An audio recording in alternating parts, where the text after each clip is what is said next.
வணக்கம். நீங்கள் இணைந்திருப்பது அக்கினியின் தமிழ் செய்திகளுடன். முதலில் தலைப்புச் செய்திகள். செம்மணி மனித புதைகுழி விவகாரம் அரசின் நிலைப்பாட்டை அறிவித்த நீதி அமைச்சர்.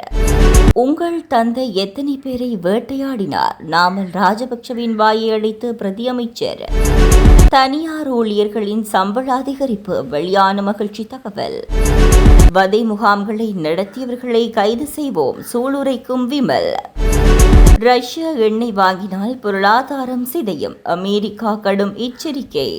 தொடர்பென விரிவான செய்திகள். யாழ்ப்பாணம் செம்மணி சிந்துபாத்தி மனித புதைகுழி அகழ்வு பணிகளுக்கு அரசாங்கம் தமது பூரண ஒத்துழைப்பை வழங்கும் என நீதி அமைச்சர் ஹர்ஷன நாணயக்கார தெரிவித்தார்.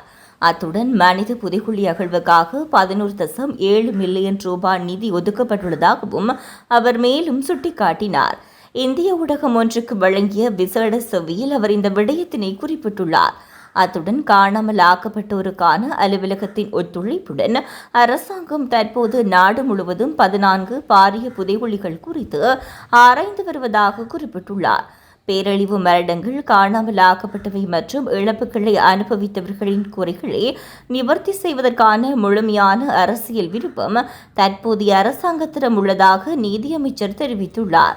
அந்த வகையில் மனித புதைகுழி விவகாரத்தில் தீவிர கவனம் செலுத்தப்பட்டுள்ளதாகவும் ஹர்ஷன நாணயக்கார சுட்டிக்காட்டியுள்ளார். உங்கள் தந்தை எத்தனை பேரை வேட்டையாடினார்? உங்களை எதிர்ப்பவர்களை இருக்க விட்டீர்களா? ஆகவே எம்மிடம் வாய் கொடுத்து வாங்கி கட்டிக்கொள்ள வேண்டாம் என தொழில் பிரதி அமைச்சர் மஹிந்த ஜெயசிங்க நாமல் ராஜபக்ஷ எம்பியை எச்சரித்தார். நாடாளுமன்றில் உரையாற்றிய தொழில் பிரதி அமைச்சர் கூறியதாவது: எதிராளிகளாக இருந்த சஜித் பிரேமதாச, நாமல் ராஜபக்ஷ, தயாசிரி ஜெயசேகர, நீங்கள் எல்லோரும் கொழும்பு மாநகர சபை ஆட்சியை கைப்பற்ற ஒன்றிணைந்தீர்கள், ஊடக சந்திப்புகளை நடத்தினீர்கள், எதிர்கால நண்பர்கள் ஆனார்கள் என்றும் பிரதி அமைச்சர் மஹிந்த ஜெயசிங்க இடித்துரைத்தார். இடையில் குறுக்கிட்ட நாமல் ராஜபக்ஷ எம்பி, ஏன் நீங்களும் எமது நண்பர் தானே கூறியதனால் கோபமடைந்த தொழில் பிரதி அமைச்சர் மஹிந்த ஜெயசிங்க, நீங்கள் நல்லவர்களா?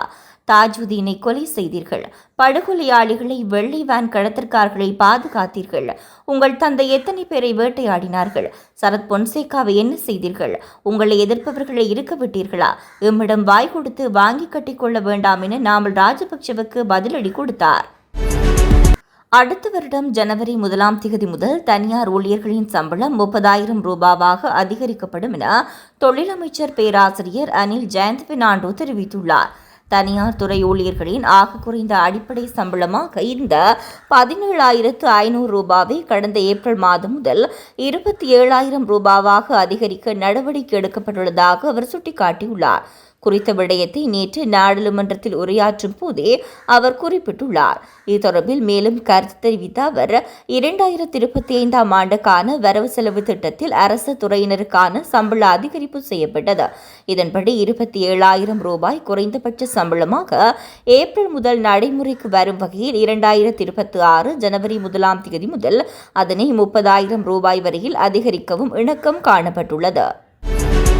ஐக்கிய மக்கள் சக்தியின் நாடாளுமன்ற உறுப்பினர் ரோஹிணி குமாரி விஜயரத்னவை சபை தலைவர் விமல் ரத்நாயக்க கொலைகாரனின் மகள் என்று அழைத்ததை அடுத்து சபை நடவடிக்கையில் சலசலப்பு ஏற்பட்டது.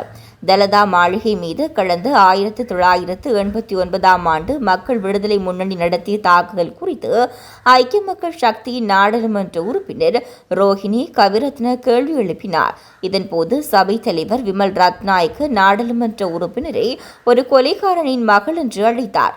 தொடர்ந்து ஆளும் கட்சியின் சபை முதல்வர் எழுந்து நின்றபோது சபை பதற்றமடைந்தது.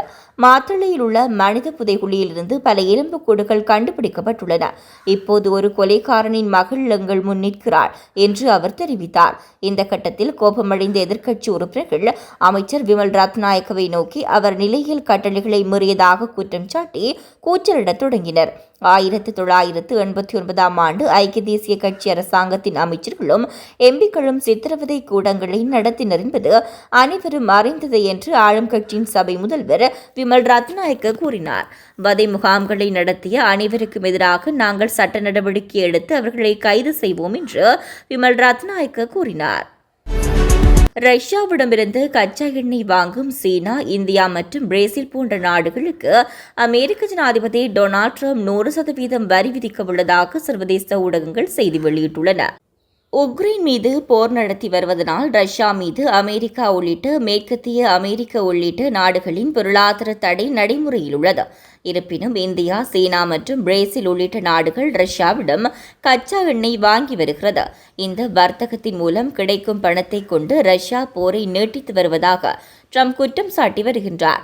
இந்த நிலையில் ட்ரம்புடைய அமைச்சரவையில் உள்ள நாடாளுமன்ற உறுப்பினர் லிண்ட்சே கிரஹாம் புதிய மிரட்டல் ஒன்றை விடுத்துள்ளார். இது தொடர்பில் கருத்து தெரிவித்துள்ள அவர், ரஷ்யாவிடமிருந்து கச்சா எண்ணெய் வாங்கும் சீனா, இந்தியா மற்றும் பிரேசில் போன்ற நாடுகளுக்கு ட்ரம்ப் 100% வரி விதிக்க உள்ளார்.